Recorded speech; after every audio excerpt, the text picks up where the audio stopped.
नमस्कार, मैं हूं संदीप चौधरी। एक पुरानी लाइन है, बॉर्डर पर यानी सरहद पर तनाव है, देश में चुनाव है।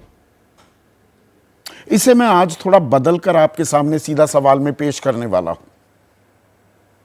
महाराष्ट्र में तनाव है, आने वाला चुनाव है। क्या ऐसा हो रहा है? क्योंकि पिछले 4 दिनों से महाराष्ट्र में हालात बेकाबू होते दिख रहे हैं। और मुद्दा क्या है? आरक्षण का, मराठा आरक्षण। यह जिन बोतल से एक बार फिर बाहर निकल गया है जबकि जो चुनाव हैं वो सर पर हैं। 1 तारीख को, इसी महीने की 1 तारीख को आमरण अनशन पर बैठे मनोज जरांगे की तबीयत बिगड़ने लगी। आमरण अनशन किस लिए कर रहे थे? वो मराठा आरक्षण के लिए। पुलिस उन्हें वहां से उठाकर अस्पताल ले जा रही थी।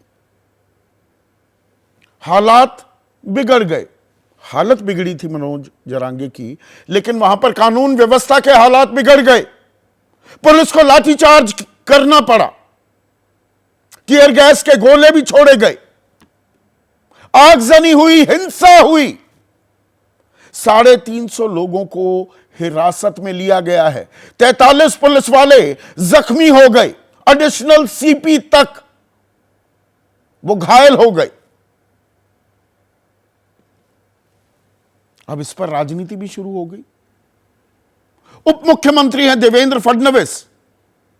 उन्होंने कहा कि देखिए, यह स्थानीय स्तर पर लाठीचार्ज कर दिया गया, सख्ती बरती गई, लोगों की हड्डी पसली तोड़ दी गई।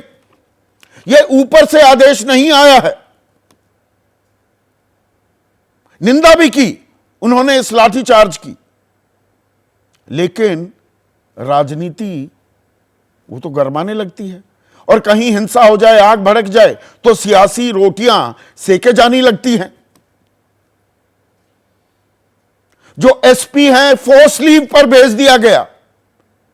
डीसी और डिप्टी एसपी को निलंबित तक कर दिया गया। मतलब सारी जिम्मेदारी उन पर डालने की कोशिश की गई।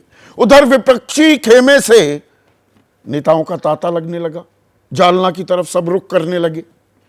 उद्धव ठाकरे पहुंचे, काले कपड़े पहनकर लोगों ने विरोध किया। अब आप इस बात को समझिए, सरकार से भी नाराजगी और विपक्ष जो राजनीति कर रहा था उसके खिलाफ भी लोगों ने अपना रोष, अपने गुस्से का इजहार किया। शरद पवार आए तो उनके काफिले पर पथराव भी हुआ। अब एक टास्क फोर्स बना दी है सरकार ने। इसके हिस्सा होंगे वरिष्ठ वकील हरीश साल्वे। 1 महीने के भीतर इसे अपनी रिपोर्ट सौंपने को कहा गया है। लेकिन सवाल यह है, यह हिंसा यकायक भड़की क्यों? और यह मांग तो बहुत पुरानी है।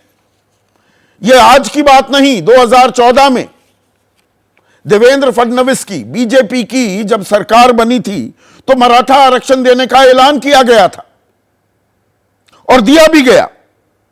विधानसभा में यह बिल पास कर दिया गया 2018 में कि 16% आरक्षण दिया जाएगा मराठाओं को।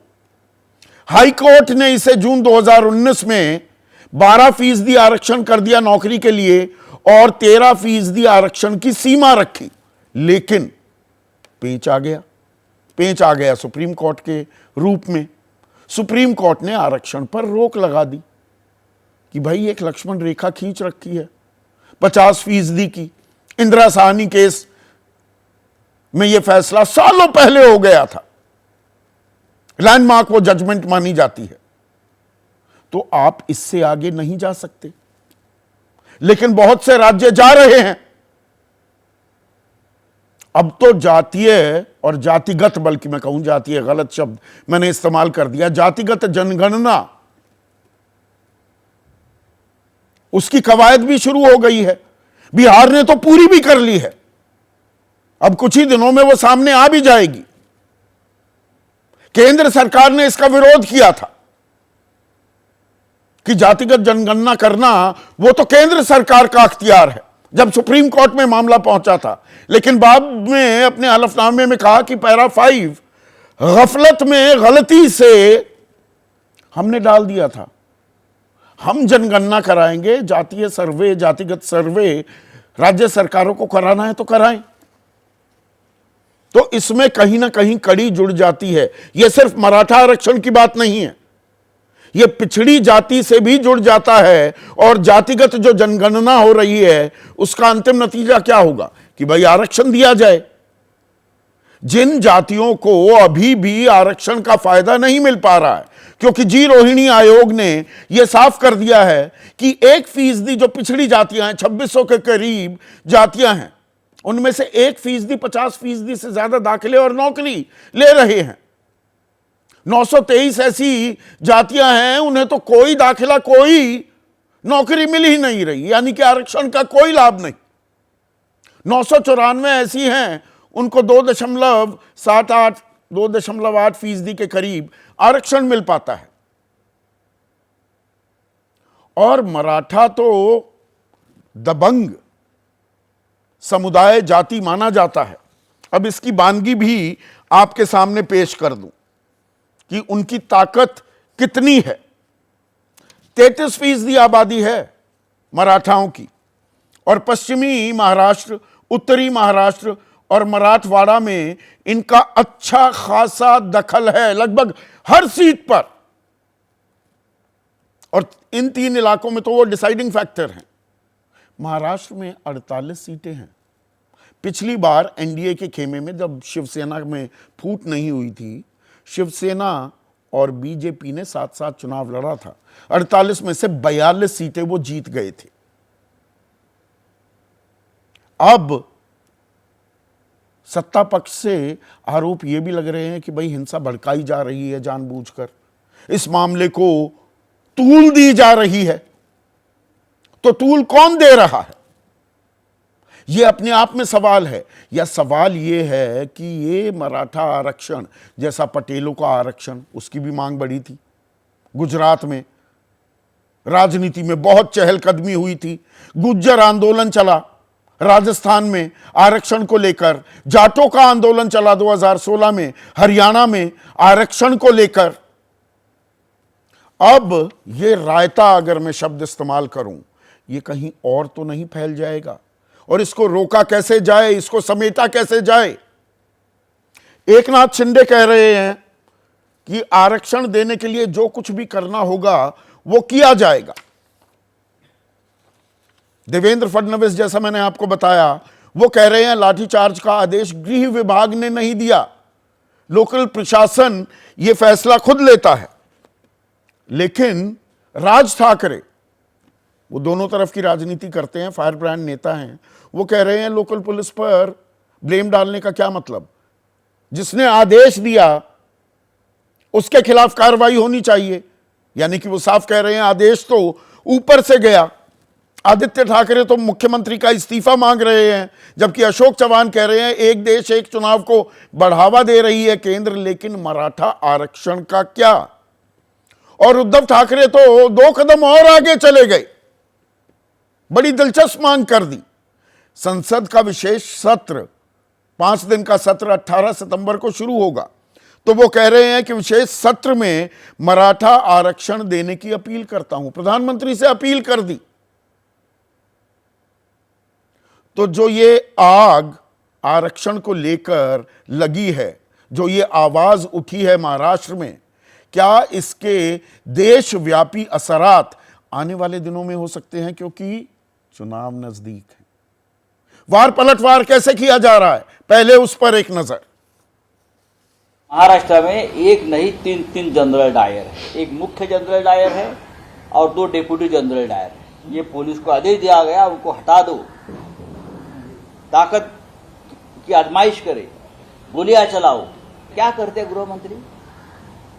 बस हमारे जो उनके जो राजनीतिक विरोधी है उनको दबाने के लिए, कुचलने के लिए, उनकी आवाज बंद करने के लिए पूरी यंत्रणा का इस्तेमाल हो रहा है। अभी ये जो हादसे हो रहे हैं, ये मराठा समाज के आंदोलन के आड़ से या मराठा समाज के आड़ से कई राजनीति लोग इसमें राजनीति करना चाहते हैं। अभी कोई कहता है कि किसी ने लाठीचार्ज का आदेश दिया, गृह मंत्री ने दिया, कोई कहता है मुख्यमंत्री ने दिया, पहले तो आपस में तालमेल बनावे, वो एक मत तो करे। और इसमें एक और पेच है। पेच क्या है? मैंने इंदिरा साहनी जजमेंट का जिक्र किया कि 50% की लक्ष्मण रेखा है, हालांकि वो अब लांघी गई है। सिर्फ पिछड़ी जाति के लिए नहीं या अलग अलग राज्यों की बात नहीं कर रहा हूं, केंद्र सरकार के लेवल पर भी इकोनॉमिकली वीकर सेक्शन जो है, जो गरीब लोग हैं, उनके लिए भी 10% आरक्षण का प्रावधान कर दिया गया है। तो दरअसल 59.5% तक आरक्षण की सीमा तो बढ़ा दी गई है।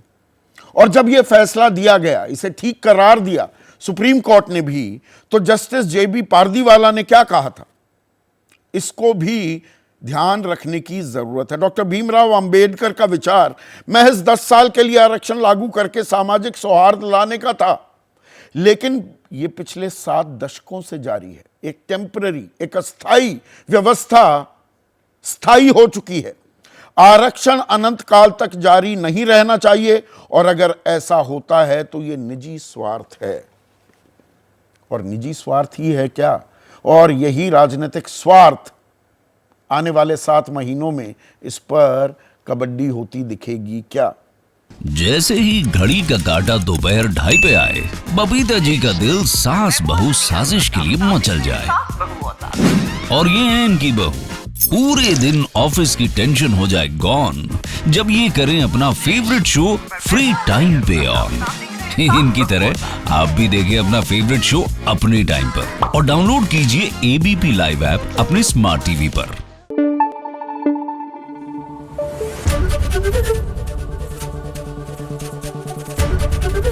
ABP न्यूज आपको रखे आगे।